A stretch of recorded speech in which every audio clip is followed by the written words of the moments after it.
Call the meeting to order and ask for a roll call. Blunier. Here. Leach. Here. Lehman. Here. Mennel. Here. Newman. Here. Parrott. Here. We have a quorum. Ask you to join me in the Pledge of Allegiance. Pledge allegiance to the flag of the United States of America and to the republic for which it stands, one nation, under God, indivisible, with liberty and justice for all.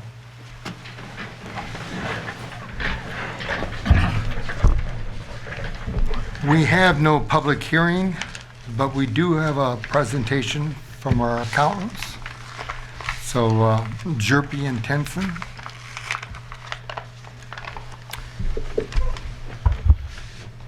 Welcome, Virginia. Hello. Thank you for having me. My name is Virginia Love. I am the auditor for the village. You might not recognize the name Jerpy and Tennyson. It's something new during the year that we had Wolf Tesser merged with Jerpy and Tennyson. Jerpy and Tennyson is a firm in Bloomington, and with merging together, we have gotten a greater depth of knowledge, of experience, and then also we can consolidate our resources and provide you guys with an even better service than we have before.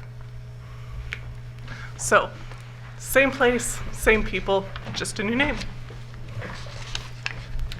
Now, if you're going through the village financial statements, you will notice that things are grouped up into 3 different sections. There's the governmental funds, which are the funds that are levying for taxes. Your proprietary funds, which are your business type funds. Those are the ones that charge fees to cover the expenditures. And then your fiduciary funds, which are the assets that you are holding on behalf of somebody else. In this case, the police pension and the volunteer firefighters pension. One thing you might also note when you go through is the financial statements are on the modified cash basis of accounting. That means that you're not going to see any receivables, any deferred revenue, and just a few accounts payable, actually and a few accounts receivable, but those are just for those fees that you have billed out but haven't quite received yet, and then just a few miscellaneous accounts payable, but altogether you're not going to see a lot of these that you might see on a full accrual basis, which is what most businesses report their books on. One of the things that we think is the most important part of the financial statements is our audit opinion. So on page 1, if you're looking through in the opinion section, we are pleased to report in our opinion the financial statements fairly present in all material aspects, so all large instances, the financial position of the village. So that is a clean audit opinion. We have found no major issues with your accounting. You guys have a very good accounting staff. One thing we always like to remind you guys is that the financial statements are the village's responsibility and therefore the board's responsibility. So when we're looking through these, even though we are assisting in putting these together, they're your responsibility. Ours is just this audit report that we give you.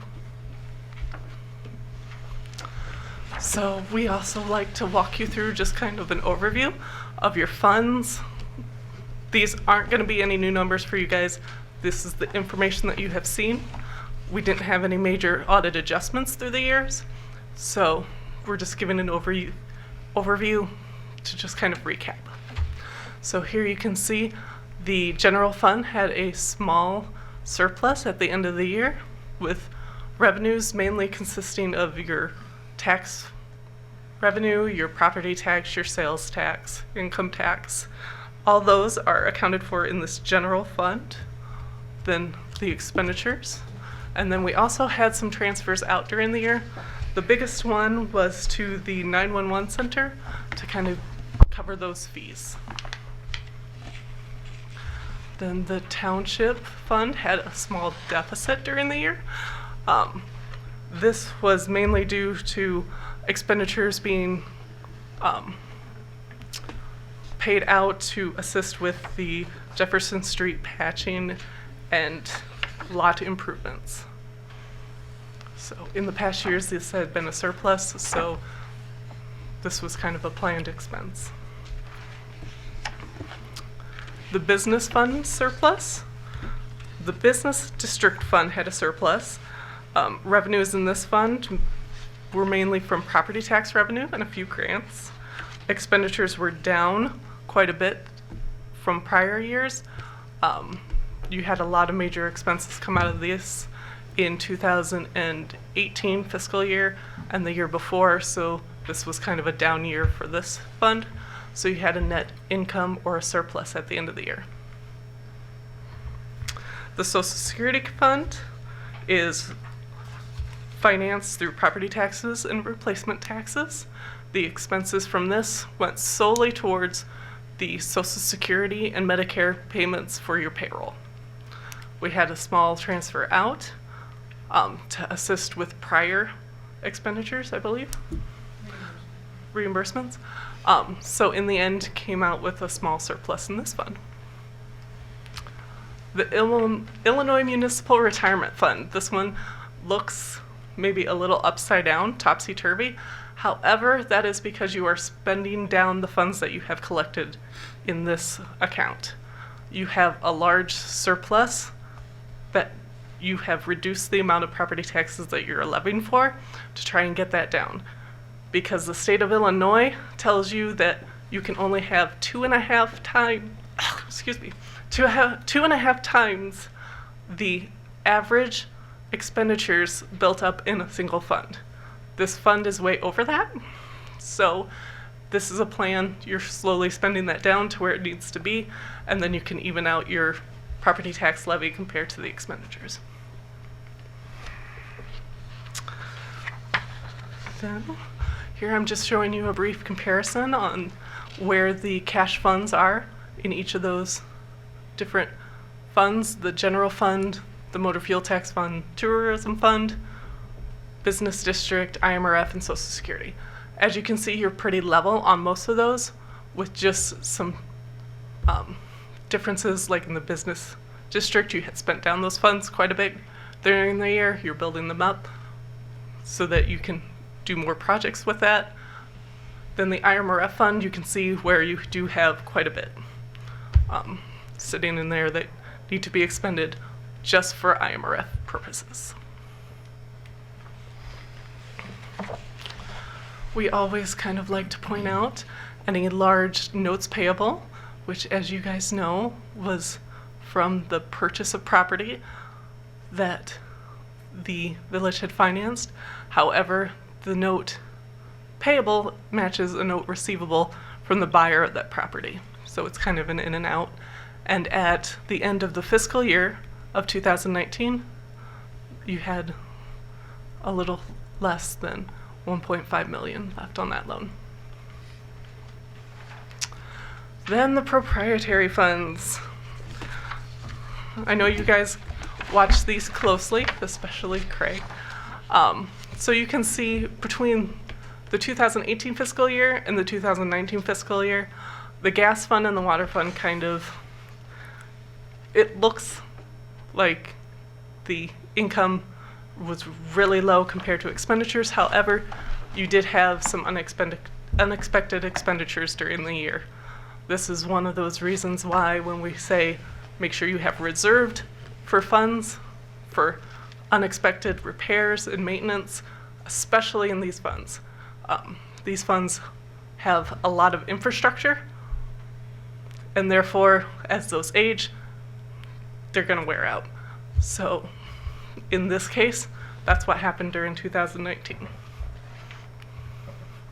However, if you flip it over and compare the cash balances, you can see the village is still sitting fairly well.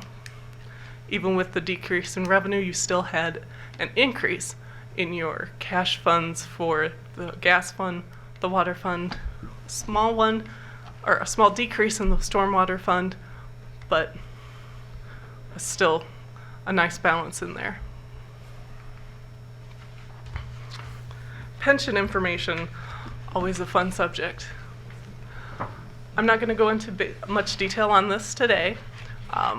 If you want to see more information, you can see I noted on page 12 and 13 of the financial statements, we have a little bit more information on those police and fire pension funds. Also on note 10 of the notes, I can't remember what actual page number that was, but you can find more information there. One thing, if you're looking at that, one difference between what Julie presents and what we present is that Julie has been keeping your information on the market value. That's very useful for internal purposes. However, to comply with the modified cash basis of accounting, we have to convert that to strictly cost. So you will notice if you look at the two reports, there are going to be differences there. And then IMRF, in footnote 9, we have more information on that, what the obligations are, what the funding is. And we're just going to do an overview here. 87% is where IMRF says you stand for a funding ratio, and they are on the calendar year, so that's as of 2018. That is actually a very good percentage. There's quite a few governments that are lower than that. So that's very well. IMRF contributions are determined by IMRF, and the village always pays those in full. Now recommendations, and I think you're gonna talk a little bit about these later tonight. We would like to see a few more policies. I know we love policies, we love paper. So fixed assets, right now your fixed asset policy is a little vague, if it can be found. So firming up those numbers is always a good idea. The fund balance treatment, that is required by the Governmental Accounting Standards Board. So, they're the ones that we have to follow. You guys don't currently have any written policy on how to spend funds if they are restricted. You're collecting property tax money for this. Does that get spent first, or does a project that could go along with each one of those things? So the board committed some funds. There's property taxes. Which one is going to be spent first? The stuff we committed or the stuff we're levying taxes for? So that's kind of an example of what a fund policy would say. And then cash reserves. We want to make sure that you guys can pay your bills if something happens, if checks from the state stop. Having a reserve policy, having a set amount that you have that you can't spend is going to help be able to pay those bills in the event of something bad. And before you go further, I've been working on these since she and I talked about them, so they'll probably be brought to you in December, those policies for approval. And then also one thing we noted during our audit procedures is the consistency of time cards throughout the village. There really isn't any consistent format. Also, we didn't find anywhere that said your time cards have to be signed off on, reviewed by a supervisor or a department head. Payroll can be a tricky subject, and it's just a really good policy, and we recommend it to all of our clients to have those time cards reviewed and not just sent directly to your payroll processor. Just one question. I saw Yes. this today and I was kind of like, whoa. Because Public Works, my supervisors approve their employees. I approve the supervisors. Actually, even now, Julie and I supervise each other too at our level. So was that across the village or Public Works? No, we found some Public Works. We found few deficiencies, if any. I can't recall, but there was some departments that don't have it at all. Okay.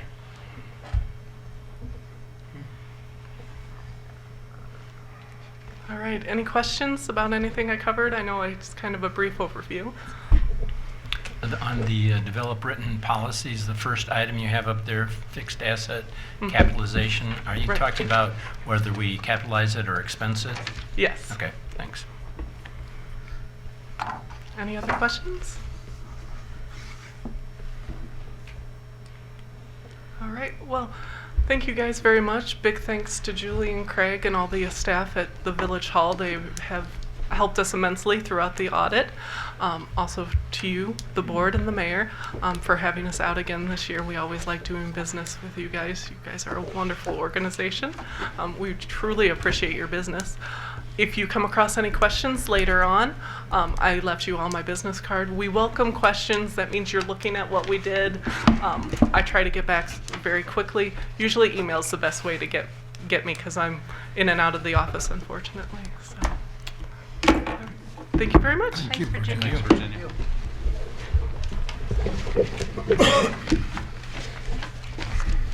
And again, this year, she drilled the mayor pretty good for 20 minutes. So,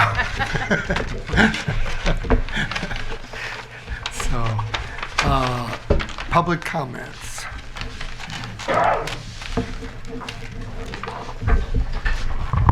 Good evening, Mayor and trustees. Leanne Brown with the Morton Chamber of Commerce, and we just came from an exciting evening out at the Morton Cinema. We did a post-festival VIP event where we could share with our sponsors and our give-back groups the amount of dollars given back to all these organizations and back to our community through festival. So in grand total, we had issued out $51,650.83 tonight. A few highlights from that. $25,000 to Horseshoe Park, Park District project that we adopted, and $25,000 towards that. It's right on our parade route, so it certainly spoke to our interest from that as well.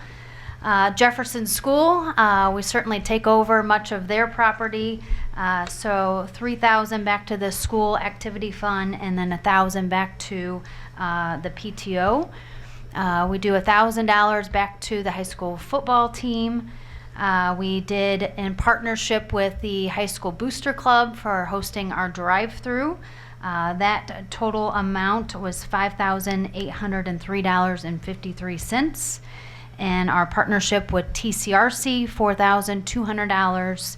And the list goes on to total up that $51,600. So a very great evening to celebrate the impact that our community comes together and hosts a great festival, and keeping the core mission of giving back and serving others. We were able to celebrate that tonight. So thanks again to all the sponsors, all of our volunteers, and certainly all the attendees that come out to enjoy festival. You're making a big impact for our community. We also have a guest with us, David Acker, who is a national recognized leadership and customer service speaker. I've had the pleasure of connecting with him at our U.S. Chamber Institutes. And he spoke briefly tonight at our event, and then hosting a customer service session tomorrow, along with connecting with our Morton Mentor high school students tomorrow morning for a special session with the high school students and the parents and the mentors. So we're looking forward to that. And then the decorations are up. Downtown's looking great. So to that note, Hometown Holidays is coming up on Saturday after Thanksgiving, Saturday, November 30th. Full day of shop local activities downtown throughout the community, luminaries, carriage rides, the market around the plaza, and then the great tree lighting at 7 p.m. at Memorial Plaza. So thank you. Thank you, Leanne. She did not mention that they awarded the Village of Morton money, around $2,400 for 2 benches for the church square. So we're doing some lighting and some landscaping there, so we'll add 2 benches in that locale. So appreciate that. Please tell the chamber thank you.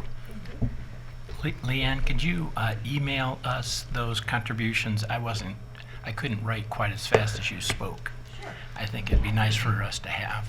Absolutely. Thank you. Thank you. All right. The consent agenda tonight is the approval of the minutes from the regular meeting, November 4th, 2019, and the approval of the bills. So moved. Second. Any questions? Call the roll. Blunier. Yes. Leach. Yes. Lehman. Yes. Mennel. Yes. Newman. Yes. Parrot. Yes. Motion passes. I have a couple items tonight. The first one, a reappointment of Bill Opperly and Kurt Butterfield to the Zoning Board of Appeals, and their terms would end 4/30/24. That's a 5-year term. So if we could have a motion on that. So moved? Second. Any questions? Call the roll. Leach. Yes. Lehman. Yes. Mennel. Yes. Newman. Yes. Parrot. Yes. Blunier. Yes. Motion passes. The other item is a reappointment of Matt Fick, Craig Smock, and Phil Zobers to the Planning Commission, again for terms that would end in 4/30/24, 5-year terms. So moved? Second.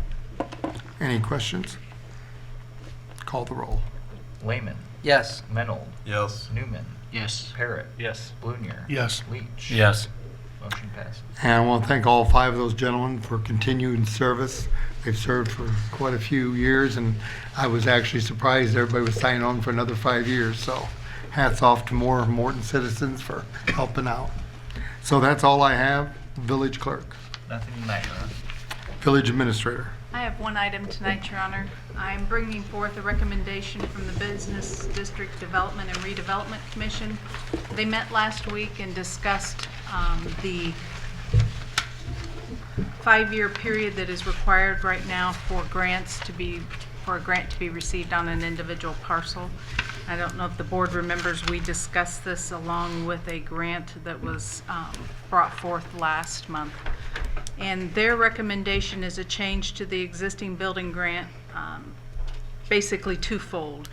First, they would like to eliminate, we have discussed, they're currently within the grant is a 5-year payback on a prorated scale of 20% each year. They would like to eliminate that requirement to have a mortgage put on a parcel for a grant back to when that rule was implemented. And so, as we discussed previously, we had not put any of those mortgages on, so if this is approved, then we would just halt those actions. And then also, they would change the look-back period for a grant on a restriction if the grant or the property is sold in the 5-year period following the receipt of a grant. And basically, in the opposite effect, you would gain 20% per year as the years go by till you get past the 5 years, so that you would be eligible for a full grant. They recommended this for your consideration, and then I'm bringing it forward. I don't know if Steve has any further. He was there and listens better than I do, so. Of course, I'll have something to say. Well, why don't we go ahead and hear that, Steve? Okay, as you think about it, one of the things that we talked about was I know it is the old Dietrich Furniture Building, the Hambrick property. It was apparently tuck pointed about 2.5 years or so ago, and didn't fall under this 5-year Payback. proration payback. It happened before, I guess, the ordinance had changed. But then the thought is that the current rule says if something's been done over the past 5 years, there should be a payback.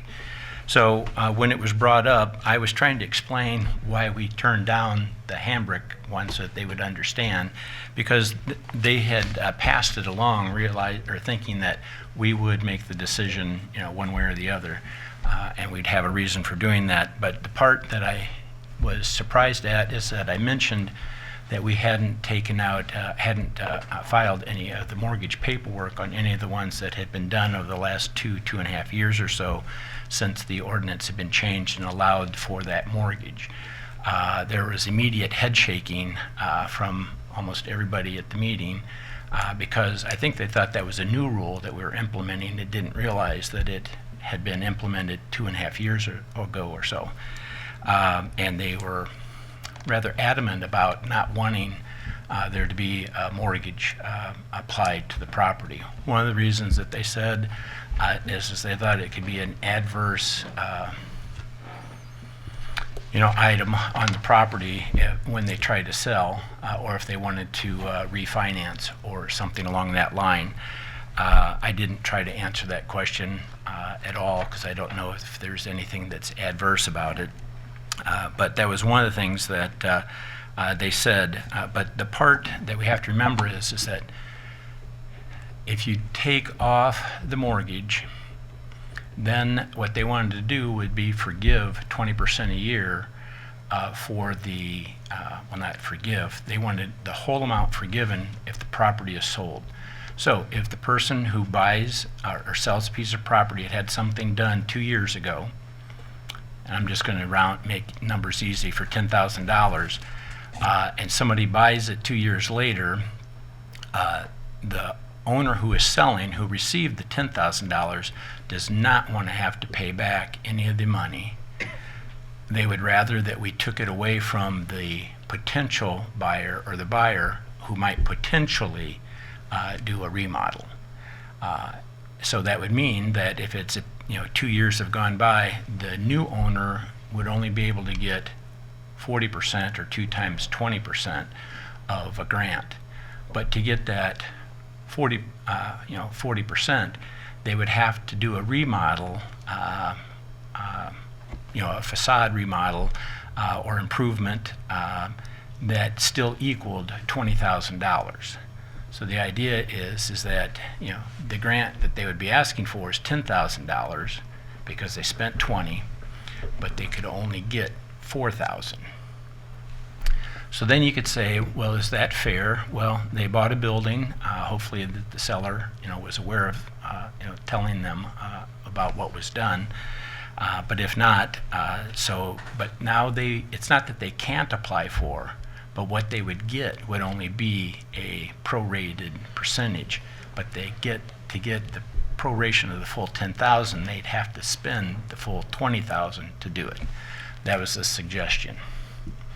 So as you think about what Julie did a good job of writing here, and think about it, I guess the question is that what you would like to do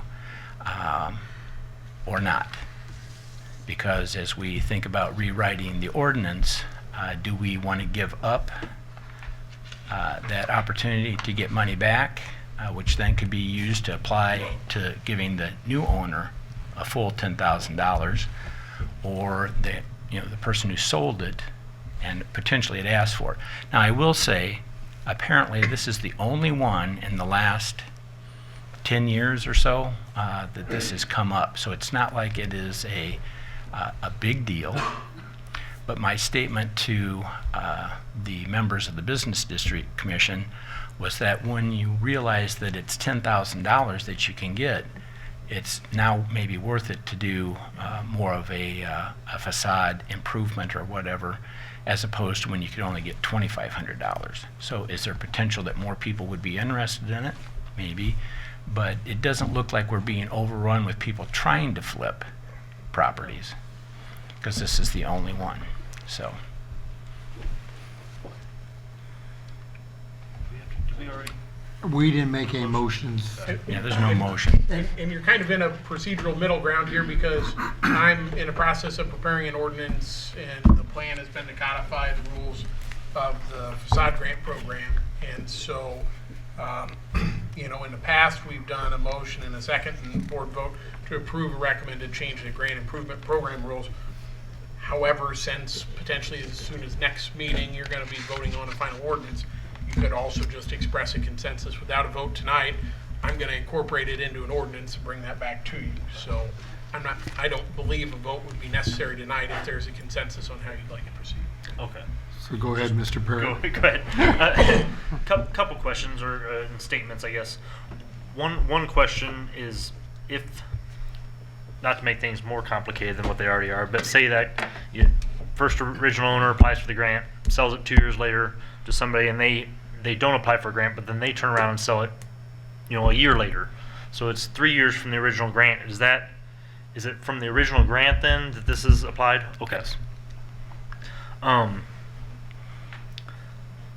Second, I guess this is more of a statement. Last time we discussed this, we talked about kind of prorating. And I think I brought up the prorating of the giving back, the paying back of that, and we talked about how that would be kind of cumbersome and how much of a pain that would be to kind of figure all that out going forward.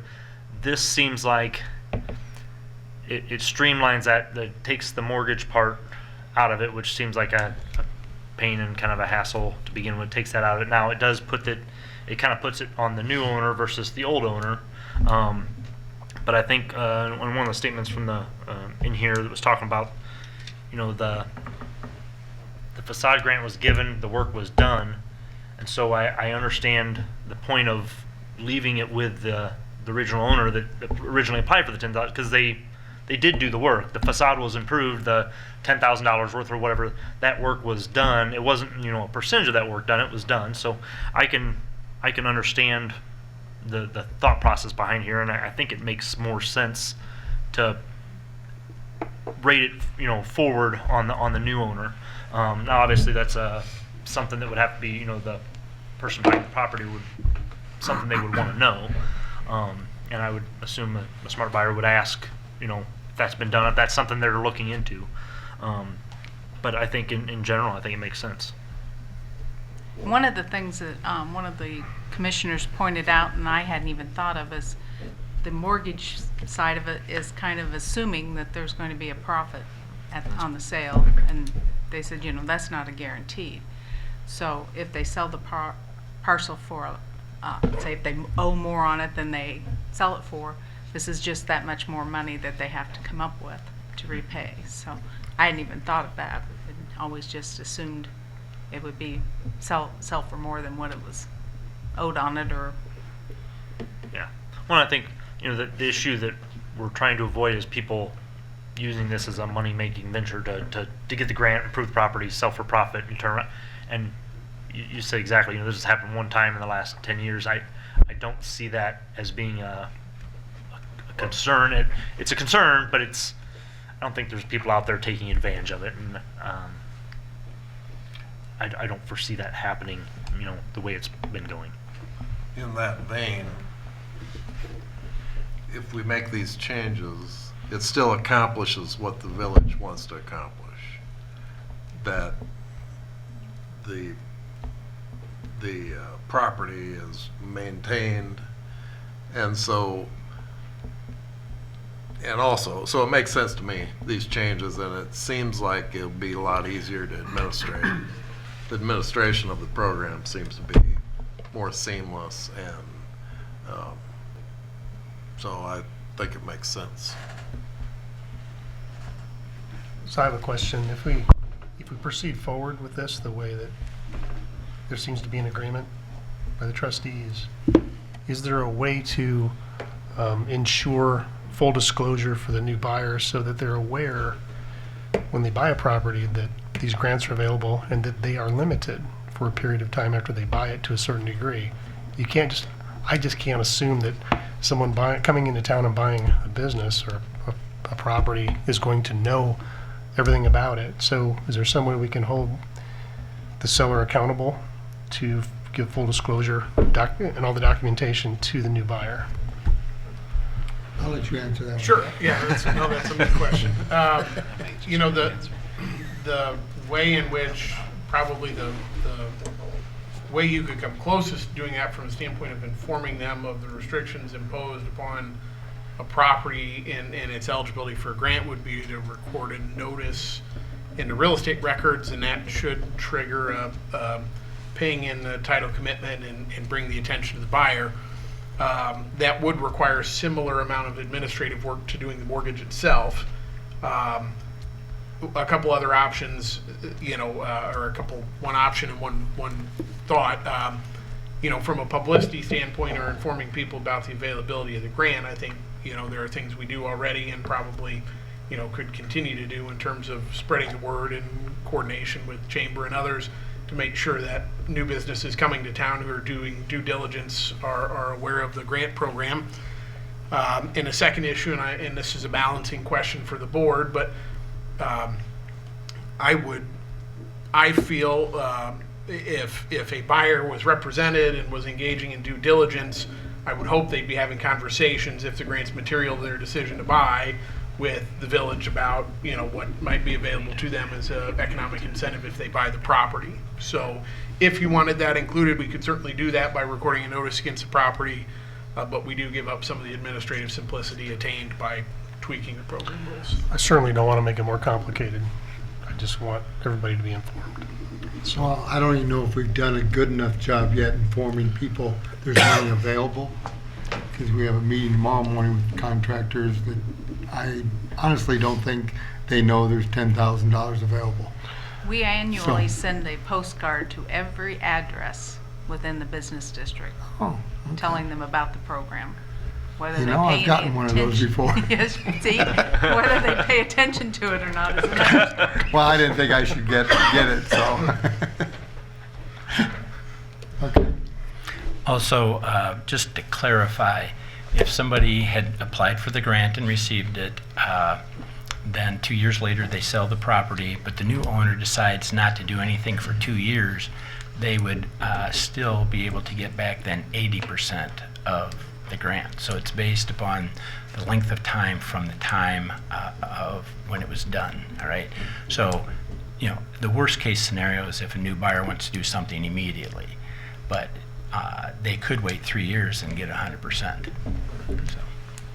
Very good point. So now I am going to throw one monkey wrench into this.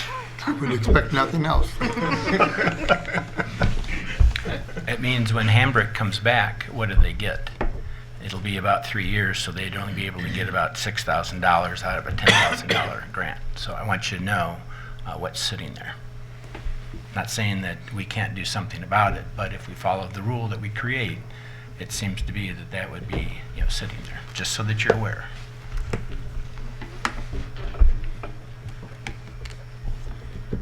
And they understood. I reached out to them after the grant was denied, and they understood why, because I had made them aware of it when they came to make their presentation to the commission.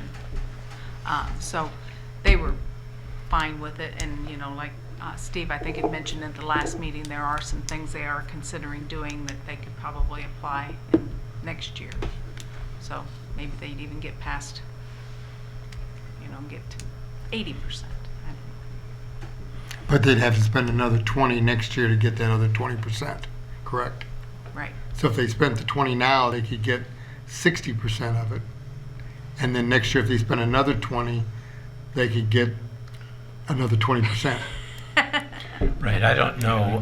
One of the things that I'm going to assume that Pat is going to have to codify is when does the start date start? Does it start when we approve, when we say go ahead with the project, or when we write them the check? Because there could be a length of time between the two. They're given a year between the time that it's approved and they can apply for the money. So the question is when does the year start, or the 5 years start? I think we should have that in the. Absolutely, and that is something I agree with should be included. And some of those details, I know I'll be working with Trustee Leach on fine-tuning language of the ordinance, and we can work on before it comes back to the entire board. The other issue, which President Kaufman's comment brings to light, is if you take a 60% and you go another year, if you spend another 20, do you get another 20? And then how do we handle, does that create a new 5-year clock for that? So It just seems like the second, I could see somebody come in and do 60% now, but to make them spend another 20 to get the last 20% next year seems a little bit, to get $2,000, you have to spend 20. Right. I think I'd be glad they spent 10. It seems like after a certain point, they shouldn't have to spend 20 to get the balance of that. They wouldn't be eligible for another grant within 5 years, Because Right. the property wasn't Right. sold in the meantime. regardless of amount. Yeah, this only kicks in when it's sold, but they still have a 5-year waiting period. So if they were to, at the end of, say, a third year, the new owners, at the end of the third year, they get $6,000, but the clock starts over. Now it's 5 years Okay, for them. that's why I just want to make sure, Yep. because we keep thinking they're going to get another 20. They got to wait 5 years to get another 10. Okay. Okay, everybody understands that. So is there a consensus of what we want to do and instruct Pat to bring back to us?